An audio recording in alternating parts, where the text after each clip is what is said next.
You are listening to an American Free Press podcast. Joining me on the line is Dave Muscato, the Public Relations Director for American Atheists. Dave, thanks for joining us today. Sure, happy to be on here. Dave, I saw an article online, very interesting, the other day, Atheists opposing Jewish New Jersey firefighter over WTC beam with cross cut out. Of course, WTC is World Trade Center, and this is from the Jewish Telegraph Agency online. I want to get into that in great detail in a couple of minutes, but before we do, for the benefit of the listeners, can you give them a little bit of background about who you are and also about American Atheists? Sure. So American Atheists is the nation's oldest advocacy group that fights for the rights of atheists. Basically, the main thing that we do is fight against discrimination against atheists and advocate for First Amendment rights for freedom of religion and freedom from religion. We also have a mission of educating people about what atheism is and why it's important. We have an annual conference that we use to do that. We publish a magazine, we publish books and a newsletter and some other things. And we also have a goal of community. A lot of atheists in this country are formerly religious, and when they leave that church setting, kind of feel alone and not necessarily like they have a community to join, as opposed to just one that they left. So we have 130 plus affiliate groups around the country where atheists can find a group near them to join and have discussions about things that they believe. What about your relation with American Atheists? How did you come to them, and how did you actually progress with them? I've been working in atheism activism for about 4 years now, since I became an atheist, actually. I started off as an officer in an atheist student group at the University of Missouri, and then I worked for the Secular Student Alliance, which is basically a nationwide organization that oversees student groups like that around the country. There's about 400 of them that are affiliate groups with that organization. And then I got an offer to start working here, doing more legal advocacy and discrimination type issues, which is really more what my interest is, and started here about 6 months ago. Okay. Now, I know from studying atheism a little bit and reading a bit about it and seeing polls, it's not easy being an atheist. I mean, atheists in the United States, at least, are pretty much hated, aren't they? We are. Actually, until recently, we were rated the #1 least liked group in this country as far as if you run a poll, and some group did this, I don't remember if it was Gallup or one of the other ones, but they ran a poll basically asking, would you vote for high office for president or something for an otherwise qualified candidate who was also blank? And the questions were like black or a woman or Jewish or whatever. And if the answer was atheist, the lowest percentage of people were willing to vote for somebody who was otherwise qualified but an atheist than any other category. And in similar polls, we have come in as less trusted than rapists for the same type of questions, even though we didn't do anything wrong. That's actually recently changed. A more recent poll that I've seen in the last 2 years, I think it was, said that Tea Party people are more disliked than we are now. Wow, that's surprising. And I was surprised about that when I did see that poll, actually, when it came out. And, of course, there are other previous polls that indicate similar statistics. Why do you think it is that people dislike atheists so much? Because you're just regular people who have your own opinion, right? Right. I mean, it's just a difference of what we believe is really all that it is. But there is something of a threat to the identity of religious people when you say that you don't believe what they believe. But it's different than just if you're a different religion, because at least you believe in something if you're a different religion.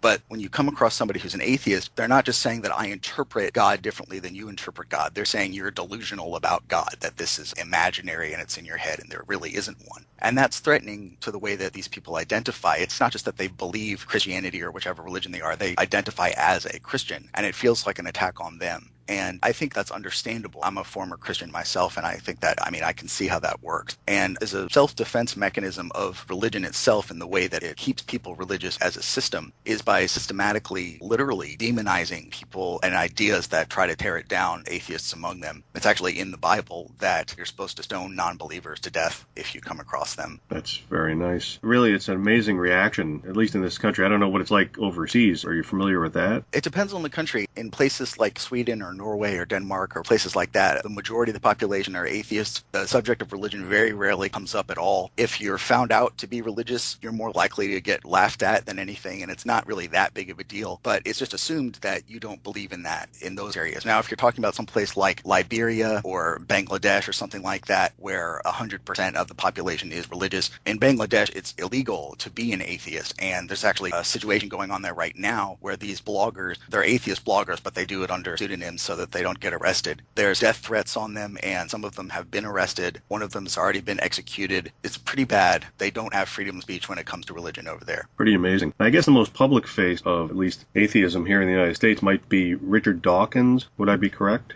Yeah, I would say for the current generation of atheists, Richard Dawkins is probably the number one face. He wrote the book, The God Delusion, which was a bestseller. It's been translated into many languages. That's sort of the big name that you think of. I would say, 20 years ago, Madalyn Murray O'Hair was probably the same type of name as far as prominence and representing atheism. Madalyn Murray O'Hair, incidentally, was the founder of American Atheists in 1963. Mm-hmm. And is Mr. Dawkins a member of American Atheists? I don't believe that he is, actually. I'll have to ask. Okay, and how many members did you say were in? It varies. There are annual memberships. We also have life memberships, but it just depends on when people renew. But I think right now we have somewhere between 3,000 and 4,000, something like that. Okay. It's a scary world we live in, Dave, when even expressing your opinion about religion could get you killed. I don't know. I can't figure it out.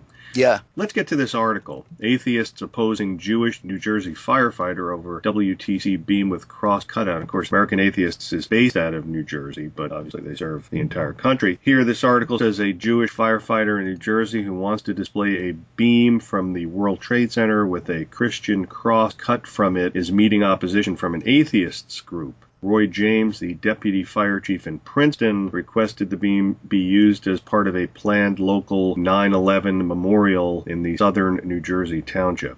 Actually, that's not southern New Jersey, but what do they know, right? That's central New Jersey out by Trenton. I am a Jew, James told Fox News. Ironically, I'm fighting to have this cross there because I believe that someone's story is behind that. That story needs to be told. It has nothing to do with religious faith. It has something to do with telling history. The American Atheists organization has threatened to sue Princeton if the beam is put on display. Its president, David Silverman, told Fox News that the beam is a, quote, religious icon, close quote, and placing it on public land set aside for the memorial is a clear violation, and those are in quotes, of the separation of church and state. In the days following the attack on the World Trade Center, symbols including stars of David and crosses were cut into some of the beams from the fallen buildings. It was happenstance that Princeton received a beam with a cross cut in it. We got a historic piece, James said. There's so much behind that. If we do not show the cross, we are leaving out someone's story. We are basically saying someone's emotions that day didn't matter. The beam is being stored at a Princeton fire station. Okay, any update from when the story came out, Dave? Nothing substantial. We sent the letter from one of our attorneys saying our reasons for being against this and asking them to reconsider. We haven't heard an official response, and from what we understand, they haven't moved forward in putting it up. They had originally planned to do an unveiling of this on September 11th, so I imagine that's not happening at this point because I don't think that they've constructed anything toward getting that up that I'm aware of. So how did American Atheists find out about this? Well, actually, a reporter called us about it to get our comments, and I, at that point, hadn't heard of it yet. This was very shortly after it was proposed at a city council meeting. You're not suing them right now, right? Right now, no. If they decide not to put it up, or if they put it up in such a way that it's not in violation of the Constitution, then we won't sue. Okay. Now, this separation of church and state, I've heard some things about this over the years. There's really nothing in the Constitution about separation of church and state, right? That phrase does not appear in the Constitution. The First Amendment and the 14th Amendment have language that deals with the government showing preference to one religion over another religion, or the government showing preference to religion over non-religion. And the 14th Amendment deals with equal protection as far as the states being required to grant the same rights to all sorts of different groups. And court precedent has further established that that's how our country is to be run. Is there any one religious group or prior religious group that seems to congregate to American Atheists? Are there more Christians? Are there more Jews? Are there more Muslims? Are there more Buddhists?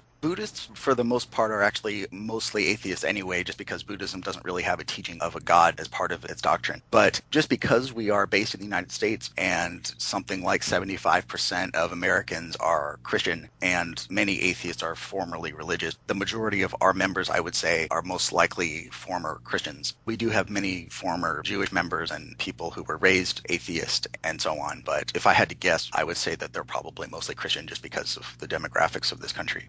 Right. If they put it up for tomorrow, for September 11th, you guys are going to react. Yes, absolutely. And we would rather deal with this. It's so much easier to take care of these things before they happen. And we offered this to them, and we would like that to happen. We don't like to sue. I mean, nobody does. It's just as difficult and time-consuming and expensive for us as it is for them. And if we can resolve these types of issues before we have to go to court, that's wonderfully ideal. Basically, what we proposed is, and I personally talked to Roy James, the deputy fire chief who's in charge about this, was creating a free speech forum wherein the beam would be erected as a monument and the cross itself, which is cut out of that and it's about a foot tall, if we could put up a plaque memorializing the atheists who died that day, the same dimensions as that cross, so about a foot tall plaque, either on that memorial or somewhere nearby within that same prominence, then that would satisfy us as being equally protected. Of course, it being a free speech zone, other groups and other religions would also be free and welcome to put up memorials for people who died that day representing their groups. But that's really how it should be. I mean, we want to remember all the victims of 9/11, not just the Christian ones, and we certainly don't want the Christian symbol representing all of the victims who died that day because they weren't all Christian. Do you know if any atheists died that day? We've looked into this, and it's hard to say for sure if they were, unless they were outspoken about being an atheist. This was, remember, in the days before Facebook, and this was way before the God Delusion was published, and it wasn't really so much on everybody's mind, this concept of atheism being an out and loud topic. We've been in contact with many family members who have confirmed to us that they suspect or they're pretty sure that there were atheists who died. Statistically speaking, it's probably around 500 people who were either not religious at all or considered themselves positively atheist. Generally speaking, the more educated people are, the more money they make, the higher their IQ and so on, the more likely they are, just statistically, to not believe in religion. And this being the financial district in New York City, it's pretty likely that a lot of them were not religious.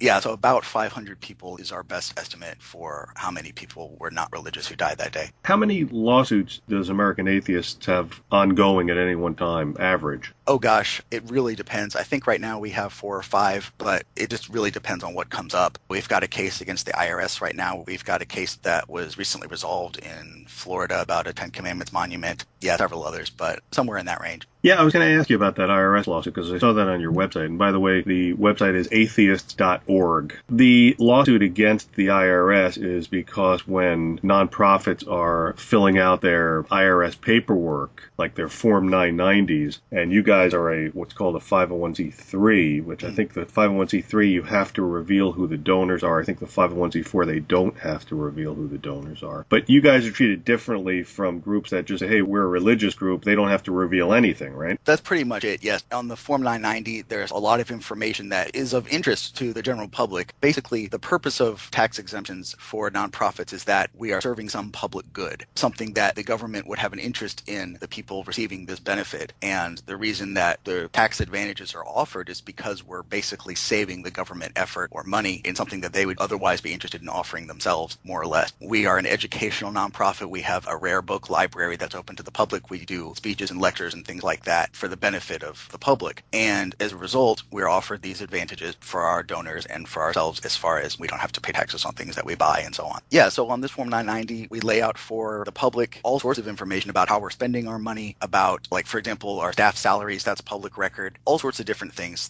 that the public would want to see to make sure that we're being responsible with their money, in this case, tax-exempt money. And the issue is churches, I'm simplifying, churches basically just have to say we're a church, and they get handed this nonprofit status. They don't have to fill out a 990 revealing what they're paying their staff. There are many pastors who infamously make millions of dollars and have private jets and multiple houses and drive Mercedes cars and so on. And their donors don't necessarily have any way of verifying how much these people are getting paid unless the church chooses to be transparent about that, which some have just in the interest of transparency. But it's not appropriate that it's a different standard for churches versus non-religious nonprofits. In addition, filing this paperwork, it's not just like a piece of paper. It takes about 200 hours to fill this out, and it costs about $850 to file it. And it's something that it should be either standard as far as all nonprofits have to do it, or no nonprofit should have to do it in fairness. I personally think that all nonprofits should have to do it just because I think it's good information for the public to have, and we are encouraging the IRS to make that a standard across the board. The government tried to dismiss it in June, and then just this past month, about a month ago, you filed a response. And I like the sentence in here in this press release: the IRS treats your organization better if you profess belief in a supernatural deity. Yeah, they do. I mean, that's the way that it's written into the code, is that if you're a religious nonprofit, then you get preferential treatment. You go after mostly churches, I would imagine, because there's more churches in the United States. What about synagogues or mosques? Have you gone up against them? Sure. We don't pick on any particular religion. We've put up billboards saying, you know, it's a myth and you have a choice in traditionally Jewish neighborhoods in Hebrew, and the same thing in traditionally Muslim neighborhoods in Arabic, in addition to our English billboards. And we regularly post articles about things going on in the world and in the United States about things that we consider immoral or wrong with relation to Islam or with relation to Judaism or Mormonism or many other different religions. Dave Muscato, the Public Relations Director for American Atheists, I want to thank you so much for the time you spent explaining all this this to the listeners, and looking forward to following this story with the cross in Princeton, New Jersey, and looking forward to speaking to you again in the future. Sounds great. I'd love to.